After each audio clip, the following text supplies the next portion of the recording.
Hello everybody, this is Professor Clean coming to you live here from Pierre's office. He's a bit busy and he's left the office for a moment, and I thought as it's 4 o'clock and we're doing our Facebook Live, Make Your Home Your Castle, I would quickly stand in for him. So thank you so much for joining us today. I am sure Pierre would be at any minute. In the meanwhile, while he's away, I thought I would quickly address a few questions and make you aware of what we're doing and why we're doing this. It is quite clear that at this time, we have to come together and support one another. And I do know it's so close to Pierre's heart. Over the past 12 months, he's really helped a lot. He's mucked into community support. And I know that the team is today out sanding a wood floor for a local church in Chesterton. And it has been quite a 12 months of digging deep. And I am standing in today for a few minutes just to share with you so you know what is important to us here at Art of Clean. The first thing is, Pierre started this Facebook Live in the hope to help. And like you might also think, now how did it come about that he can have this claim to fame to help so many people and answer their questions? And what I did was I went to get this off the wall. Just to quickly show you, this is Pierre's pride and joy, amongst other things. So what this show is the IICRC qualification as to where Pierre has learned everything he knows so that he can answer your questions.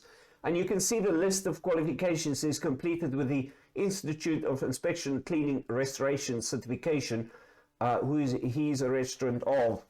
So with all this knowledge, I know he's got your best interest at heart. So please keep coming with your questions. Let's see how we can help. And Pierre's passionate to do that. Also, today, I want to remind you as to why we do this and also what's the benefit in it for you. At the end of this series, we'll be drawing 4 major winners. Every week, we'll select small winners and they will get 2 Utzin t-shirts.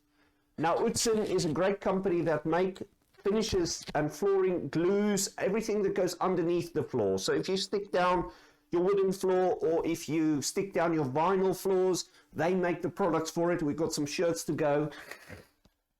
And the other thing that we give away is from Pollen, this lovely floor care kit for wooden floors. And this is the everyday cleaning solutions and aftercare mop heads and attachments that we give away for that. And then the 4 main prizes we do have from Balkan Pottery, this beautiful wine decanter. And Pierre would have told you the story about how we got this from a client that he helped with a marble tile polish. The other 3 prizes include, just behind me, you see our Sebo vacuum cleaner. This is a brand new Sebo vacuum cleaner worth over £300 that we're giving away. And then we have this beautiful Persian rug, brand new from Persian Tribal Rugs in Cambridge, that we're giving away. And then a major prize of £1,000 worth of cleaning from Art of Clean. If you are in our catchment area and you're local to us, we will carry out £1,000 worth of cleaning for you. Sorry. Hello? Just a minute. I think somebody's calling me. Let me just go out there and go and see. I'll be back in a minute. Okay. Hello? Has our Facebook Live started? Yes, it looks like we have. Hello, everybody. Did I hear you talk to somebody? Hello, everybody. Thanks for joining us for another session of Make Your Home Your Castle. Question came from Edmund. He asked, what can be done about this pine floor? So these photos show, you can clearly see there the pine floor. And you can see the light colors on the pine floor. So on this floor, Edmund, what we have here is majorly what we see people ask us to do is sanding pine floors that are pitch pine floors. And these pitch pine floors tend to be harder pine. So when you sand them, they do respond quite well. Also, they stand up to wear better than a very soft floor. If I go back to your photos, what we see there is that these pine floors, that's not been sanded, that's a bit darker compared to the lighter inlay, you will notice that they are also much lighter than a normal pine floor, or something you'll see typically from the early 1900s up to 1940s or thereabouts. And these pine floors of that era is what's many times called pitch pine floors. They tend to be darker in color, so they'll have an orange hue to them. Over the years they do get darker, and they are a beautiful floor. Many times you find this below the carpet, and you'll get the black edge around the room in many cases, because years ago they used to paint black paint around the edge, and in the middle they would have had a carpet. And these black edges are hard to come off. Now, what we're talking about here is slightly different, because what you can see there on Edmund's photo is that there's lighter pine. It's not that deep orange color there on those areas that's been installed. And you can also see there's some plumbing work or some electrical works going on. They cut the boards. And then what we have here is a inlay, and you can see it more clearly here in this picture. An inlay that is much lighter. Now, what this is, Edmund, is these floors are softer pine. You will usually see these floors sometimes as early as 1960 up till, well, you can see them even these days, but it's quite rare. You usually see them up till maybe 1990s. Any property that's been built in that time, you'll find that if you lift the carpet, you find this pine floor, and you get very excited and think, whoa, I can get this floor sanded. Now, Edmund, you asked what can be done to this floor. So my aim, like always with these live videos, is that we try and help you so you can do something about it, or if you're ready to have us around to help you, we can do so. In the interim, because it took a while to get you onto the list and the schedule for this, Edmund, I've already sent you some information, but I'll go ahead and share what we would do here. These floors are very soft, and we find that if we sand them and we finish them, that they don't look that great. It's just purely down to the quality of the pine that's been used. So you have a certain type of pine there that is soft, but not as soft. And then if I go back there and you see the light bits that's been laid in these three boards here, that is typically modern type pine that's been bought from a builder's merchant and laid in. And to be honest, those floors never come up very good. So what I tend to encourage people to do in a case like that is, if you wish to do that, hire a floor sander and sand them yourself, because the value in those floors are not very good. In fact, I would talk many people out of restoring those floors because they are just soft and they don't stand up. You can apply a high-grade finish, you spend a lot of money on that. You know, if you end up spending a good £60, £70 a meter restoring those floors as a professional company doing it for you, by the end of it, you might as well spend another £50 extra per meter and then get a new oak floor installed, which is hardwood that restores better. Now, to come back to what I would do if I'm you, Edmund, is I would say to myself, well, what would I want to do? If I want a project that I want to be proud of, and I say I've done it, I'll go and hire a floor sander and I'll sand the floor. And I'll apply a single component polyurethane lacquer to the floors. Those respond better to a lacquered finish. The oil tends to soak in and it dries and it looks very patchy. It doesn't look very good. Although many oils have got the benefit of repairability, but I would say definitely if you do something to that floor, then apply a lacquer. And that's what we've done. And you know what, over the years, Edmund, we have restored these floors for people, but always when we're done, we look at it and go, it's okay, it doesn't look great. And I always feel there's that gap between what the client could have spent on getting a new floor and have the joy of a quality oak floor for many years to come. So my first advice would be go and look at the options as to replacing that floor. Alternatively, if you want it sanded, then do it yourself. If you still definitely want a floor sanding company to do it for you, look at them, ask applying a polyurethane coating for you. But I definitely would say that Art of Clean, you know what, we pride ourselves in offering you the most outstanding service experience and something that's going to last for years to come, and you can get your return. I just fear you're not going to get your return. Let's head back there and just quickly look at those again. You can see there's also the cuts in the wood, so there's going to be repairs required there. So for that reason, Edmund, I would say, you know what, it's probably better to consider alternative options if you're not going to sand those yourself. I have my carpets cleaned once per year. Is this adequate? Also, I know that when you clean my carpets, you remove dirt and soil. Will the method you use also remove things like pollen, bacteria, outdoor pollution, and so on, as well as things like residue from cooking oils and nasty dust mites we all have in our home. And Nancy, what I would advise we do there is understand the different types of cleaning. So first of all cleaning we carry out will be started using a commercial grade vacuum cleaner to remove the dry soil inside the pile of the carpet. That's very important. And then after that, we've got different types of soiling. You've got soluble soil, non-soluble soil. So that means the vacuuming will remove the non-soluble soil, the dry soil, the sandy grit, etc., and also any pollutants that's removable by a vacuum cleaner. And then after that, we have a water-soluble soil, so that means just simply rinsing the carpet with a cleaning solution. That would remove that. We then have water-soluble soils. Just as I said, the water will remove that, and then we need to use a detergent to remove other soluble soils. That's a little harder to remove. And then we also have solvent-soluble soils. That means we need to use a solvent. That's usually specific stains, lipstick, oils, greases, etc. You'll talk here about cooking oils. So definitely we will use a cleaning solution there that will break down the oils and remove those. If it doesn't remove it, then we've got specialist stain removers that address that. So our cleaning process would remove that. There are rare cases we cannot do that. Now, Nancy, what you know our company, what we would do is come out and have a look at it, or you can send us a photo. And if we feel that result is not going to be as good, then we will certainly tell you that. Or worst case scenario, while we're busy working, we'll call you in, we'll show you what we can do and what we can't do. There are sometimes limitations of what can be achieved, and we'll certainly let you know, but you know our company long enough now to know that we can do that. So if you are looking for a cleaning company that can take care of this, maybe you're watching this video and you're not local to our area, and you think, how can you do this? Look for somebody that's going to have some training that will use different types of products, different types of cleaning solutions, because you have to follow that dry soil removal first with a commercial grade vacuum cleaner. Then after that, you'll apply a pre-cleaner that releases those soils from the carpet, and then a spotting process that removes those spots and marks from the carpet by using a special agent. And then also very important to bring you in and tell you what can be done and what can't be done. And many times that requires a site survey if you have any marks or stains that need special treatment.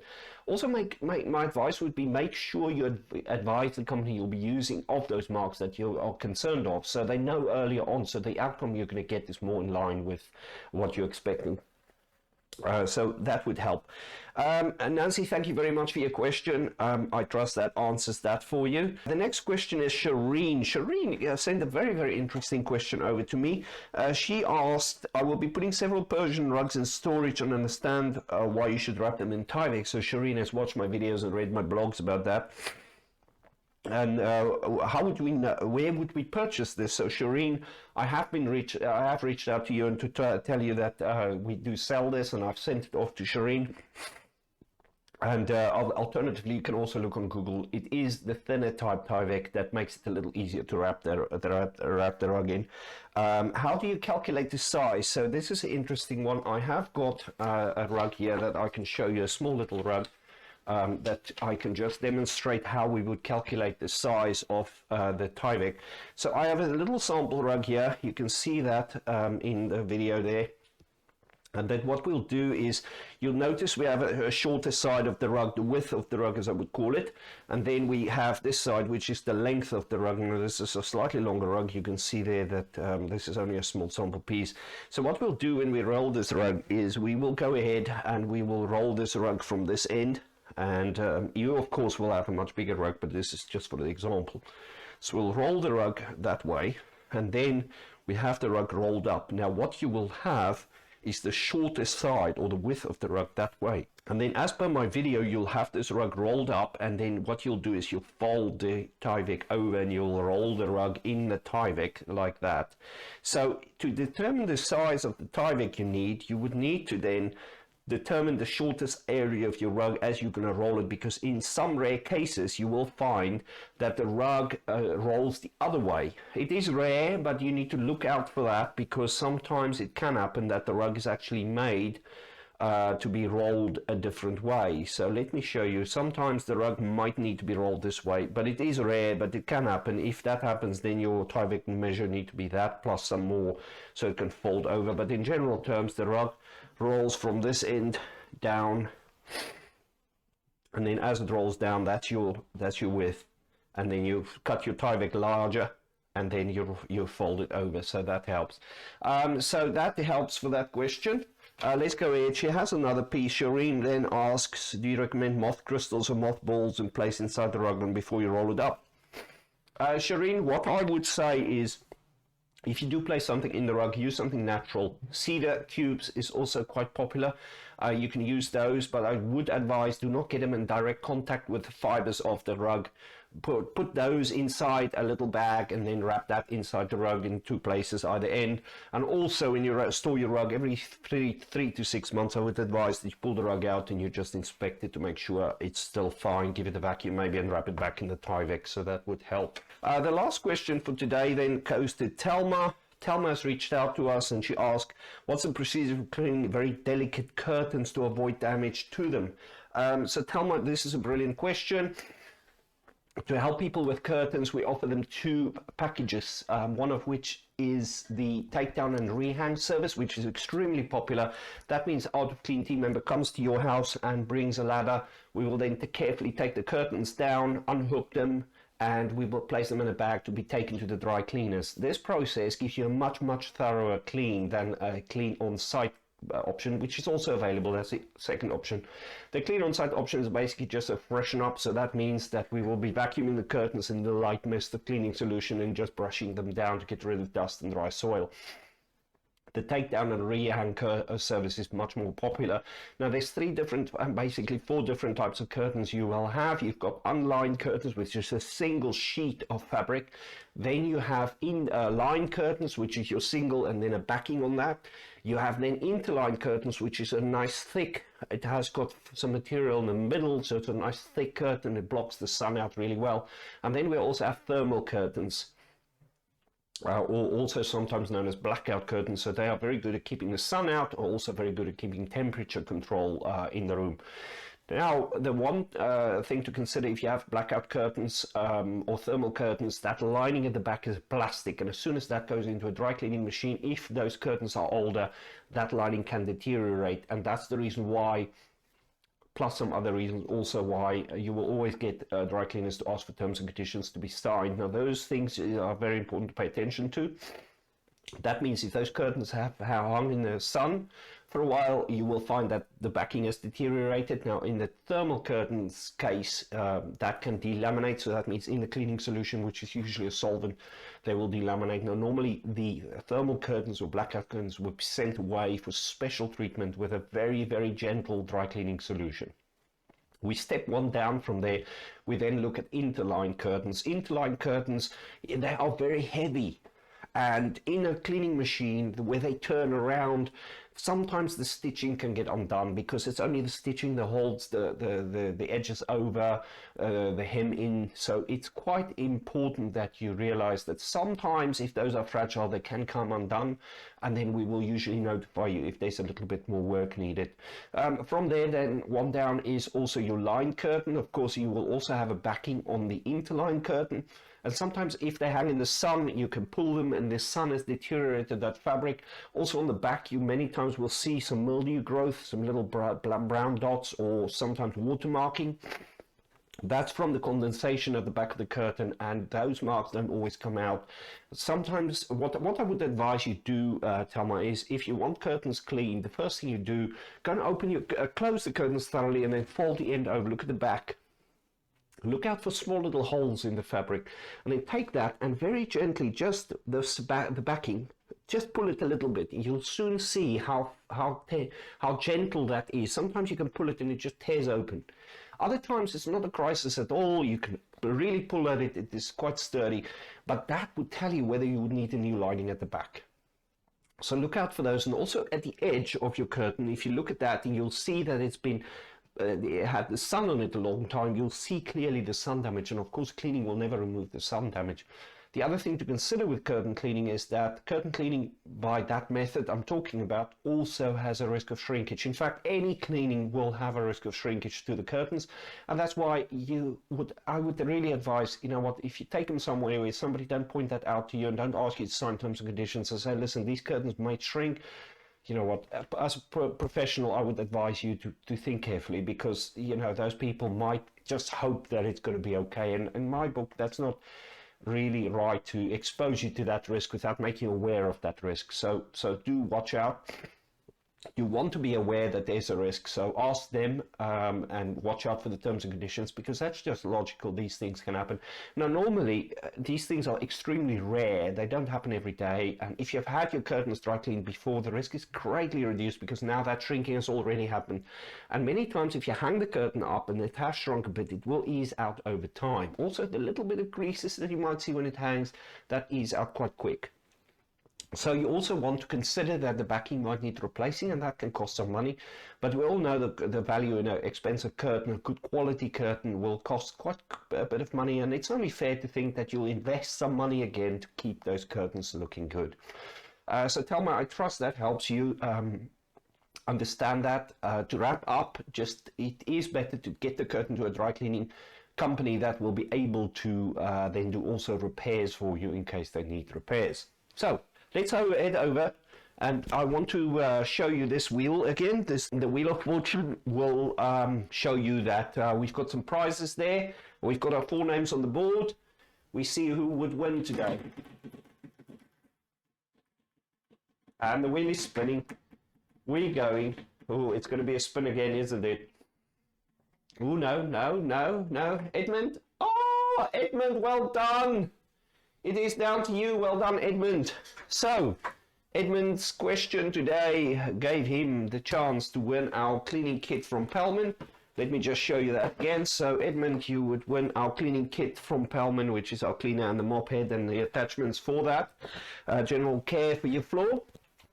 And then also, Edmund, you will get 2 of these Utzon shirts. Utzon has also been supporting the NHS, so there we go. You'll send those over to you. And all 4 names that have entered today and have submitted your question will be entered to our main draw at the end of the series of Make Your Home Your Castle question series. I trust today's questions has been answered in a way that help you get more from your home and enjoy it and take pride in it. Until such time that you're ready to have us around to help you in your home, thank you so much for watching this every week. I really appreciate it. Thank you so much. All the best now. Bye-bye.